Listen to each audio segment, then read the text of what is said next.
unfortunate life, my case always gets rejected by the CI. Oh, why do you look so lonely? Because Dr. Budak said this is not for endo case. Can you please check? Let me see. Ah, I see. Extent of caries is too shallow. That's why it's not for endo. Oh, really? How would I know if it's for endo case? Can you help me, please? Sure.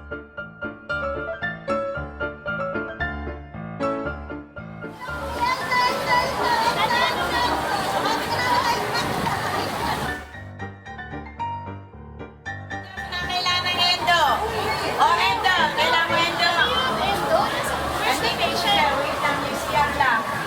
Wait lang.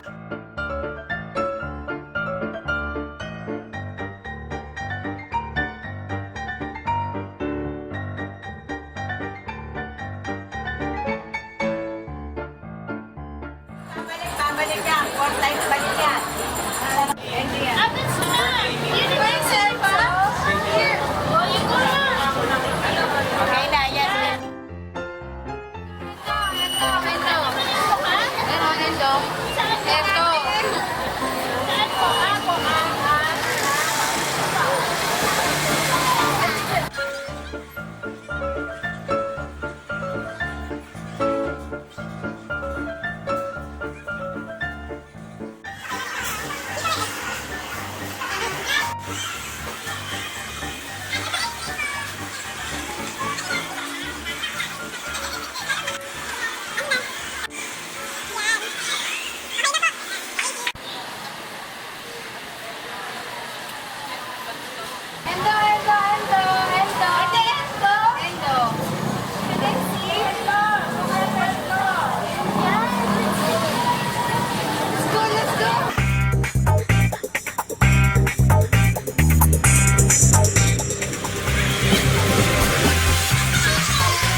This is for endo. Really? Yes. Oh, thank you, thank you. Can you please help me, OD? Please, please, please, please. Sige na nga.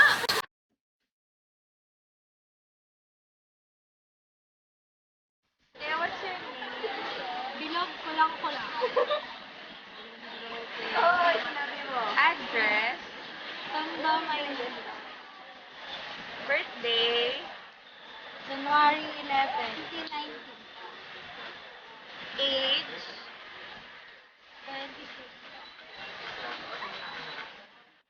Does your tooth hurt when you drink hot or cold water? Yeah, when I drink cold. How long does the pain last? Sometimes it's 1 hour, sometimes 30 minutes, sometimes 20 minutes. How bad was the pain? Sometimes at night I can't sleep. How long has it been hurting? A few months ago, What was your last dental visit?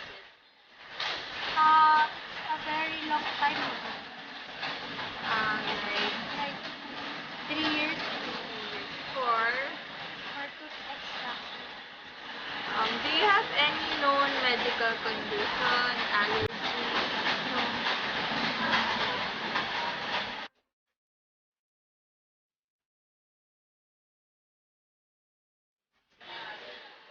Does it hurt? No? Okay. Yeah.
Good thing you always ask them. Because some students, they just room alone, they make noise. In the book, here.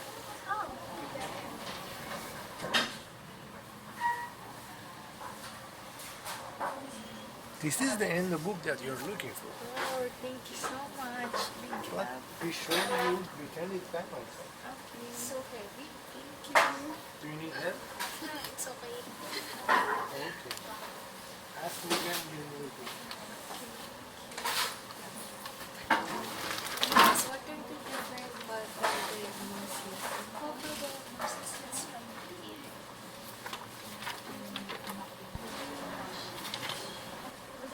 Normal pulp, a clinical diagnostic category in which the pulp is symptom-free and normally responsive to vitality testing. Reversible pulpitis, a clinical diagnosis based on subjective and objective findings indicating that the inflammation should resolve and the pulp return to normal.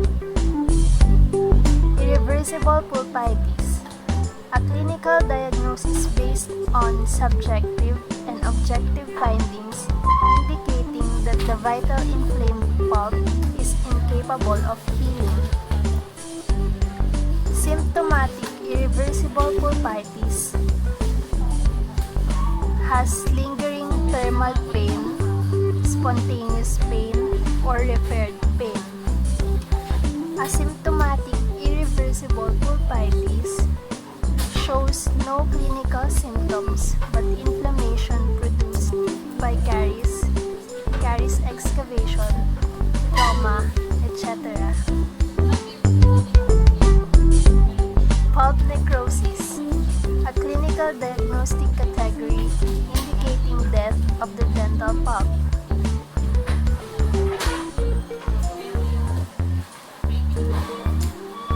Normal apical tissues involves teeth with normal periradicular tissues that will not be abnormally sensitive to percussion or palpation testing. The lamina dura surrounding the root is intact and the periodontal ligament space is uniform.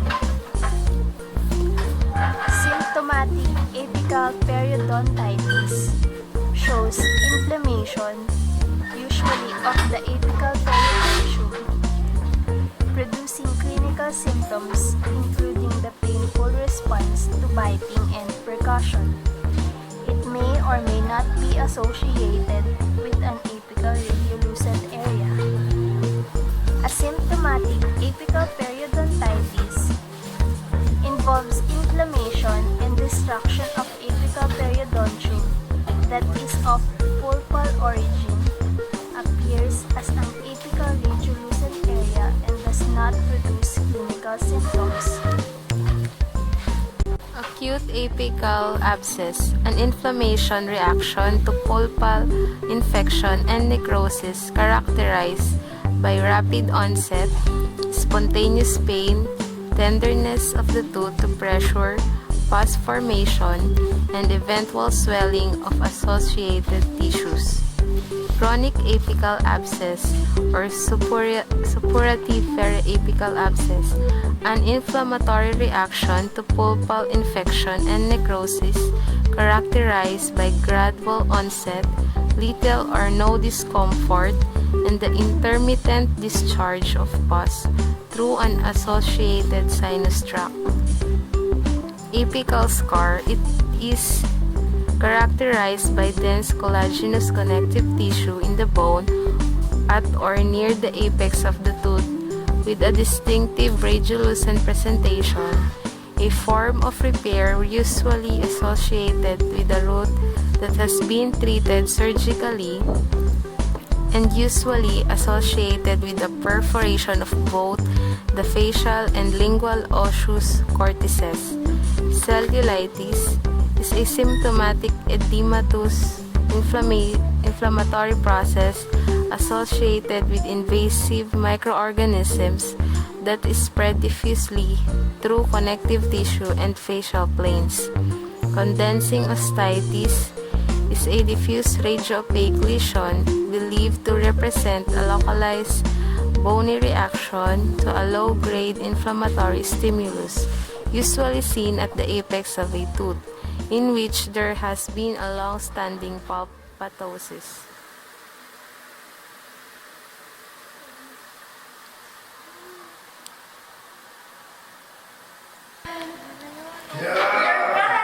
Don't destroy the teeth. That's a Charlie the Candy Clay.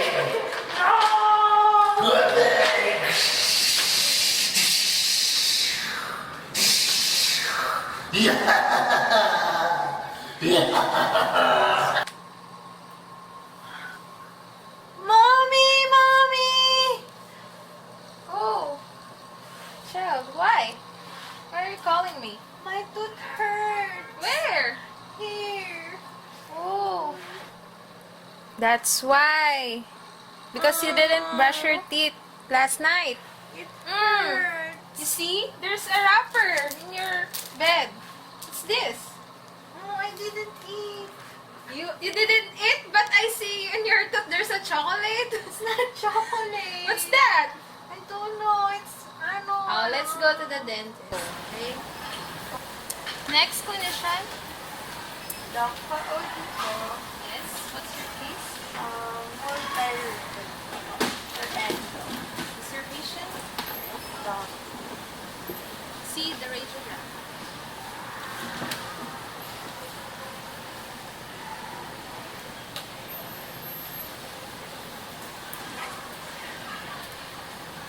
Okay. Ate, may isang question ka. Say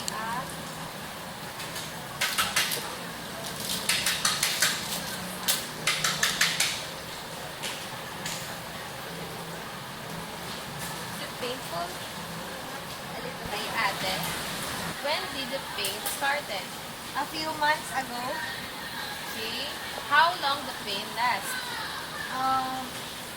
at least an hour, sometimes. Okay, ate, the case is approved. Clinician, your endo case is approved. Thank you, Doc. The treatment procedure, do you know what's the 3 phases? You will come for 3 appointments here in school. It's the first one is for the preparatory phase for the cleaning and shaping of the canal. And then the second one is the obturation phase. The root canal is filled with an inert material like the Toperca points to achieve a good and matrix as close as possible to the anatomic defects. And the third one is the patient to call after 10 days. So don't leave your clinician, ha, ate? Because it's a long procedure. Okay? Thank you, Doc.